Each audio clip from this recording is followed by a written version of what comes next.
Hello అండి, ఈరోజు ఆలు మటర్ కర్రీని ఇంట్లోనే టేస్టీగా ఎలా ప్రిపేర్ చేసుకోవాలో చూసేద్దాం. ముందుగా స్టవ్ ఆన్ చేసుకొని కడాయి పెట్టుకొని 3 స్పూన్స్ ఆయిల్ వేసుకొని ఆయిల్ హీట్ అయిన తర్వాత 1 స్పూన్ ఆవాలు అలాగే 1 స్పూన్ జీలకర్ర వేసుకొని కొంచెం ఫ్రై అవనివ్వాలి. ఆవాలు చిటపటలాడేంత వరకు ఫ్రై చేసుకొని ఒక రెమ్మ కరివేపాకు తుంచి వేసుకోండి. ఇప్పుడు ఇవి ఫ్రై అయిపోయిన తర్వాత 2 పెద్ద సైజు ఉల్లిపాయలు చీలికలుగా కట్ చేసుకొని వేసుకోండి. అలాగే ఒక 3 పచ్చిమిర్చి మీ కారానికి తగ్గట్టుగా వేసుకొని ఒకసారి వీటన్నిటిని బాగా మిక్స్ చేసేసుకొని వీటిని మూత పెట్టుకొని ఒక 5 నిమిషాలు లో ఫ్లేమ్లో మగ్గించుకోండి. ఇలా చేస్తే ఆనియన్స్ బాగా కుక్ అవుతాయి. చూడండి, ఈ విధంగా కలర్ చేంజ్ అయింది కదా. ఇలా చేంజ్ అయిన తర్వాత దీంట్లో 1 స్పూన్ అల్లం వెల్లుల్లి పేస్ట్ వేసుకొని అల్లం వెల్లుల్లి పేస్ట్ పచ్చివాసన పోయేంత వరకు కూడా ఫ్రై చేసుకోండి. ఈ విధంగా ఫ్రై అయిపోయిన తర్వాత ఇప్పుడు దీంట్లో ఒక టమాటా, ఒక 5 జీడిపప్పులు కలిపి పేస్ట్ చేసి దీంట్లో యాడ్ చేసుకోవాలి. ఇది గ్రేవీ కోసం వేస్తున్నానండి. ఇప్పుడు దీన్ని ఒకసారి మొత్తం అంతా బాగా మిక్స్ చేసుకొని చక్కగా ఒక 5 నిమిషాలు లో ఫ్లేమ్లో కుక్ చేసుకోవాలండి. హై ఫ్లేమ్లో పెడితే ఇది గ్రేవీ అనేది మాడిపోతుంది. లో ఫ్లేమ్లో మూత పెట్టి మగ్గించుకోండి. ఆయిల్ అనేది పైకి తేలేంత వరకు ఈ విధంగా మగ్గించుకోవాలన్నమాట. చూడండి, ఇలా చేసిన తర్వాత ఒక అరకప్పు వరకు పచ్చి బఠానీ వేసుకుంటున్నాను. అలాగే 1 కప్పు వరకు బంగాళదుంపలను వేసుకుంటున్నాను.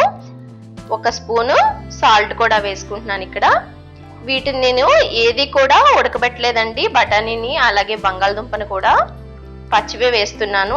మీరు కావాలంటే ఉడకబెట్టిందైనా వేసుకోవచ్చు. ఇప్పుడు వీటన్నిటిని మిక్స్ చేసుకొని మూత పెట్టి ఒక 5 నిమిషాలు లో ఫ్లేమ్లో మగ్గించుకోండి. చూడండి, ఈ విధంగా మొత్తం అంతా కలిపేసుకొని ఇప్పుడు దీంట్లో స్పైసెస్ని యాడ్ చేసుకుందాము.